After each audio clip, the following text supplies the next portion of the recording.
Welcome to my class and stories. अभी हम discuss करेंगे जो NIOS का क्लास 10th का हिंदी का फर्स्ट चैप्टर का पार्ट हमारा रह गया था, उसको हम डिस्कस करेंगे। जहाँ तक हो गया था वो पिछली वीडियो में था, जहाँ पे बहादुर की और उसकी मालकिन ने उससे रोटी बनवाई थी, जहाँ तक ये था। तो चलिए उससे आगे को करते हैं। एक दिन रविवार को मेरी पत्नी ने एक रिश्तेदार आए और वो बीवी बच्चे के साथ थे।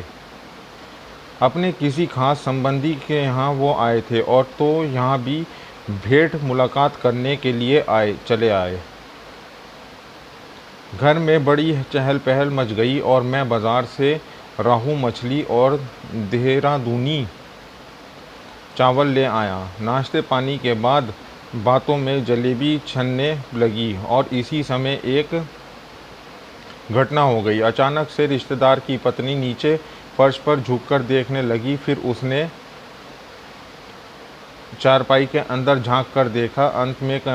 अंत में कमरे के अंदर चली गई और फर्श पर पड़े हुए कागज़ों को उठाकर जांच पड़ताल करने लगी। क्या बात है? मैंने पूछा।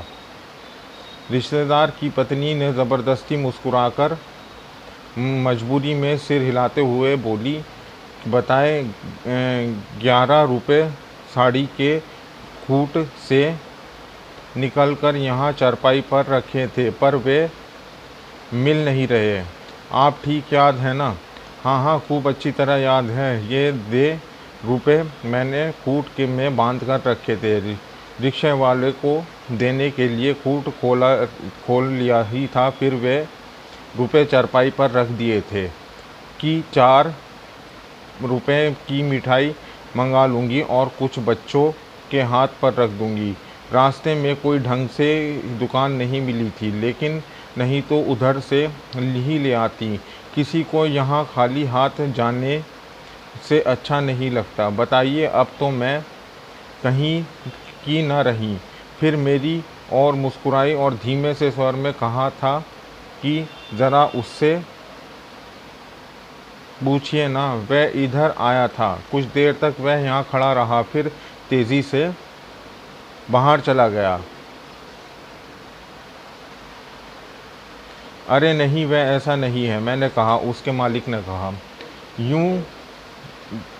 यू टू नॉट नो कि इंग्लिश में उसने बोला, the please people are these people are expert in this art, कि ये सब जो हैं इस आर्ट में एक्सपर्ट होते हैं।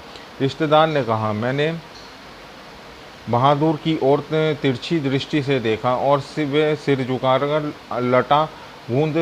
आटा गूंद रहा था। उसके चेहरे पर संतुष्टि एवं प्रसन्नता थी। वह ऐसा काम तो कभी नहीं किया, बल्कि जब कभी उसने 2-4 आने इधर उधर पड़े देखे तो उठाकर निर्मला के हाथ में दे दिए। पर किसी के दिल की बात कोई कैसे जान सकता है ना मालूम अचानक मुझे क्या हो गया और मैंने गुस्से में आ गया। बहादुर, मैंने कड़े स्वर में पूछा। जी बाबूजी, इधर आओ। वह आकर खड़ा हो गया। तुमने यहाँ से रुपए उठाए थे? जी नहीं बाबू जी, उसने निर्भय उत्तर दिया। ठीक बताओ, मैं बुरा नहीं मानूंगा। नहीं बाबूजी, मैं लेता तो बता देता। तुम यहाँ खड़े नहीं थे, रिश्तेदार की पत्नी ने कहा। फिर तेज़ी से बाहर चले गए थे। देखो भैया, मैं सच बता दो, मिठाई खरीदने और बच्चों